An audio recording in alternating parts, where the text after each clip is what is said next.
കുട്ടനാട് കേരളത്തിന്റെ നെല്ലറ. ഇന്ന് കടുത്ത വെള്ളപ്പൊക്കവും കാർഷിക പ്രതിസന്ധിയും കൊണ്ട് നിലവിളിക്കുകയാണ്.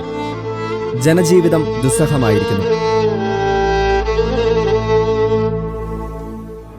ശാസ്ത്രീയ പഠനങ്ങൾ പറഞ്ഞ പരിഹാരങ്ങൾ മുന്നിലുണ്ടെങ്കിലും കേന്ദ്രവും സംസ്ഥാനവും ഇന്നുവരെ കണ്ണടച്ചു നിന്നു.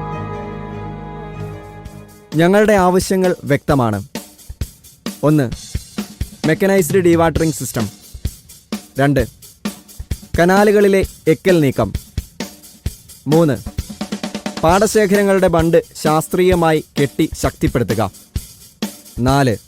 ഇടനിലക്കാരില്ലാതെ കർഷകന്റെ നെൽകൃഷി ആദായകരമാക്കുക. 5. കുടിവെള്ളക്ഷാമത്തിന് അടിയന്തര പരിഹാരം നൽകുക. ഈ ആവശ്യങ്ങളുമായി കത്തോലിക്ക കോൺഗ്രസിന്റെ നേതൃത്വത്തിൽ ചങ്ങനാശ്ശേരി അതിരൂപതയുടെ നേതൃത്വത്തിൽ കുട്ടനാടിനായി ഐക്യദാർഢ്യ ധർണ. ഓഗസ്റ്റ് 17 ഞായറാഴ്ച ചിങ്ങം 1 കർഷക ദിനത്തിൽ രാവിലെ 10 മണി മുതൽ ഉച്ചകഴിഞ്ഞ് 3 മണി വരെ മങ്കൊമ്പ് തെക്കേക്കരയിൽ മാർ തോമസ് തറയിൽ മെത്രാപ്പോലിത്ത നയിക്കുന്ന നിരാഹാര സമരം. കുട്ടനാട് കരയുമ്പോൾ നാം മൗനികളാകരുത്. ഒരുമിച്ച് നിൽക്കുക.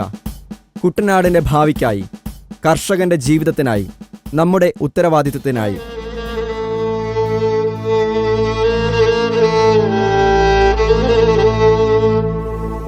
ഈ ആവശ്യങ്ങളുമായി ചങ്ങനാശ്ശേരി അതിരൂപത മെത്രാപ്പൊലിത്ത മാർ തോമസ് തറയിൽ നയിക്കുന്ന കത്തോലിക്ക കോൺഗ്രസിന്റെ നേതൃത്വത്തിൽ നടത്തപ്പെടുന്ന കുട്ടനാട് ഐക്യദാർഢ്യ ധർണയിൽ അണിചേരുക.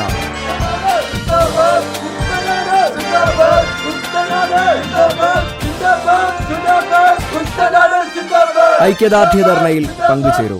കുട്ടനാടിനൊപ്പം നിന്ന് ജീവിതത്തിന്റെ നിലവിളിക്ക് ശബ്ദമാകൂ.